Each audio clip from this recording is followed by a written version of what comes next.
Hey YouTube, hey Bold and the Beautiful fans. So we saw today Chief Baker arrive and tell Steffy that she is clear of any charges, okay? That it was self-defense and that she's not liable for what happened to Sheila, okay? So, but here's the thing though, if Sheila wasn't the one who died and it was someone else, maybe now that case can be reopened, okay? Because there's an idea about what Sheila has to gain from this. I mean, what exactly did Sheila gain from doing this, right? Assuming that she is still alive. And we've got to know that because of the 10 toes on the body. Of course, we know Sheila has 9 toes, so Sheila has to be out there, okay? Baker tells Steffy that she's clear of charges, but now if Sheila's still alive and somebody else perished that night, then maybe that could come back to haunt Steffy, okay? Ridge told Steffy that they don't have to worry about 9-toe Sheila anymore, and Steffy, you know, thinks that she's, you know, in the clear, but now with this body, you know, mix up, maybe this case could be reopened, maybe Baker reopens it, and then maybe in the near future, this could haunt Steffy, okay? And the gravity of what happened and Steffy realizing that maybe, you know, it wasn't Sheila that came to the house that night, if it was somebody else, okay?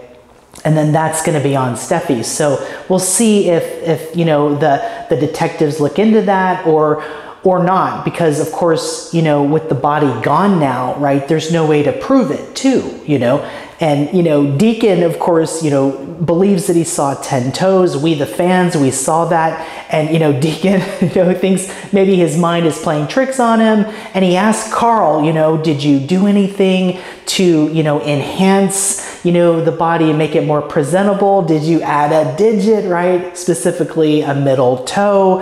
And Carl was adamant and said, absolutely not, you know, that we would never do something like that. So, you know, there was no enhancement of the body. There were 10 toes on the body, which means it can't be Sheila, which means that the person that went to the Cliff House that night wasn't Sheila, and that person that died wasn't Sheila. And so that could come back to haunt Steffy. So maybe that's how Sheila is setting this up.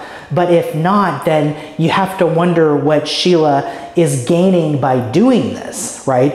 Is it maybe to erode, you know, the closeness between Finn and Steffy? Maybe slowly do that. We'll have to see.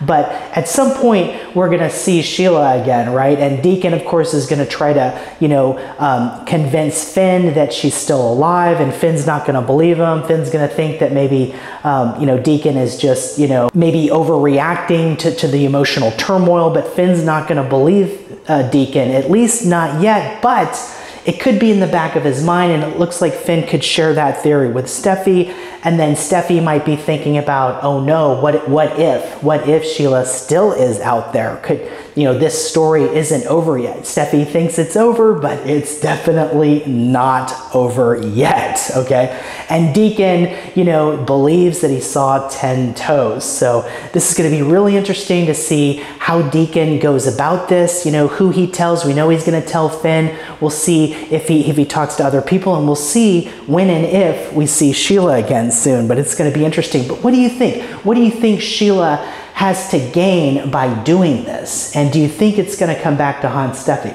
Let me know your thoughts. You guys are the best, and I'll see you in the next video.